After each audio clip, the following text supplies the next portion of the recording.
to certain environmentally specific sound patterns. From birth onwards, it's surrounded by an entourage of variously accomplished speakers who provide support in the form both of contextually grounded interpretations of the infant's vocalizations and in the form of demonstrations or attention-directing gestures to accompany their own. Look at this kind of thing. So this environment is not a source of variable input for a pre-constructed device, but rather it furnishes the variable conditions for the growth or self-assembly in the course of early development of the neurophysiological structures underwriting the child's capacity to speak.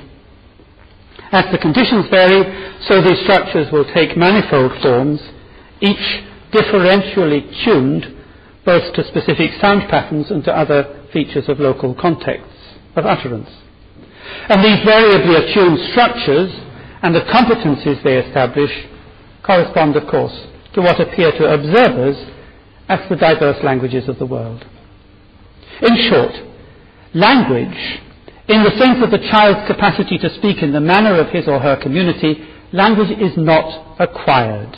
Rather, it is continually being generated and regenerated in the developmental contexts of children's involvement in worlds of speech. And of course, if language is not acquired, there can be no such thing as an innate language acquisition device. Now, what applies specifically in the case of language and speech also applies more generally to other aspects of cultural competence. Learning to play a certain musical instrument, like the cello, or to practice a sport, like tennis or cricket, is a matter not of acquiring from an environment representations that satisfy the input conditions of pre-constituted cognitive devices, but of a formation within an environment of the necessary neurological connections, along with attendant features of musculature and anatomy that underwrite the various skills involved. In short, the systems that actually generate skilled activity are not hardwired, but softly assembled. And this conclusion puts paid to one of the key ideas behind the thesis of the complementarity of body, mind and culture, namely that cultural learning is like filling a universal genetically specified container with culturally specific content. The notion that culture is transmissible from generation to generation as a corpus of knowledge, independently of its application in the world, is untenable for the simple reason that it rests on the impossible precondition of a ready-made cognitive architecture. The condition is impossible because no matter at what point in the life cycle one might choose to identify a particular structure or mechanism, even before birth, a history of development in a certain environment already lies behind it. In truth, nothing is really transmitted at all. This metaphor of transmission for culture is a very misleading one. Because the growth of practical knowledge in the life history of a person is a result not of information transmission, but of what I call guided rediscovery. By this I mean that in each successive generation, novices learn through being placed in situations in which, faced with certain tasks, they are shown what to do and what to watch out for under the tutelage of more experienced hands. And that's how I learned to play the cello. Of course I had a teacher, and we might say colloquially that my teacher passed on his skills to me. But what he didn't do was to transmit them to me, as advocates of the complementarity thesis would say, by non-genetic means. He did not send me abstract, decontextualized messages encoded in symbolic media specifying rules of play which I then had to execute in my performance. He would rather place my hands around the bow and my fingers on the fingerboard so that I could experience for myself the relation between the movement of my right arm and the vibration of the strings, and between the muscular tensions in the left hand and the resulting intervals of pitch. My ability to play the cello was not transmitted to me any more than was my ability to speak English. I grew into it. In short, learning by guided rediscovery is not a matter of replicating memes, culture gens, or any other such particles of cultural information.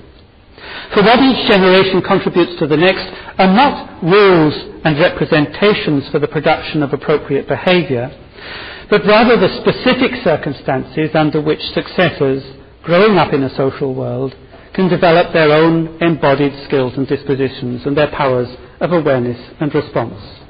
Learning in this sense is tantamount to what James Gibson, who pioneered the approach known as ecological psychology, called the education of attention.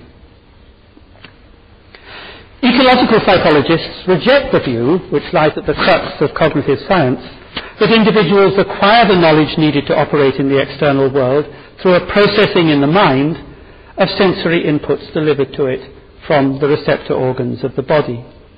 This view, they argue, artificially separates the activity of the mind in the body from the reactivity of the body in the world, and in so doing merely perpetuates a mind-body split that has bedeviled our thinking since the days of Descartes. An ecological approach, to the contrary, takes as its point of departure the condition of the whole organism person, indivisibly body and mind, actively engaged with salient components of the environment in the practical tasks of life. Human beings, like other animals, get to know the world directly by moving about in the environment and discovering what it affords, rather than by representing it in the mind. So meaning is not the form that the mind contributes by way of its innate or acquired schemata to the flux of raw sensory data, but is rather continually being generated within the relational contexts of people's practical engagement with the world around them. In line with his ecological principles, Gibson maintained that we learn to perceive by a fine-tuning or sensitization of the entire perceptual system, comprising the brain and peripheral receptor organs along with their neural and muscular linkages, to particular features of our surroundings. And through this process, the human being emerges not as a creature whose evolved capacities are filled up with structures that represent the world, but rather as a centre of awareness and agency whose processes resonate with those of the environment.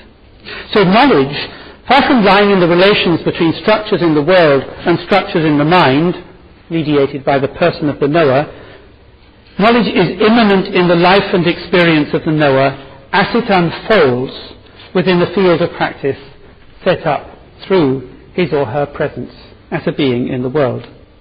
So with that conclusion, we've reached the point where I can cross the final barrier from the psychology of perception to the anthropology of cultural difference. I now turn to this. I've shown that in terms of the complementarity thesis, culture consists of packages of rules and representations that are available for transmission across the generations, independently of their practical application in contexts of perception and action. And these rules and representations add up to what cognitive anthropologists have taken to calling cultural models. Culture, suggests anthropologist Brad Shaw in a recent volume, is best seen as a very large and heterogeneous collection of such models. But just as the formal design that orthodox evolutionary biology ascribes to an organism's genotype is allegedly unaffected by the vagaries of its life history, so the knowledge held in these cultural models is supposed to remain aloof from the hands-on business of doing, making, and experiencing. Acquired from predecessors and stored in memory, whence it will be passed along to successors, this knowledge is supposed to be expressed in practice, but not to be generated in it. However, this view of culture has not gone unchallenged, and indeed there's a powerful movement within contemporary anthropology that would reject it altogether. And one of the most influential figures in this movement has been the French anthropologist and sociologist Pierre Bourdieu. In a series of works dedicated to the elaboration of a comprehensive theory of practice, Bourdieu has attempted to show how knowledge, rather than being imported by the mind into contexts of experience, is itself generated within these contexts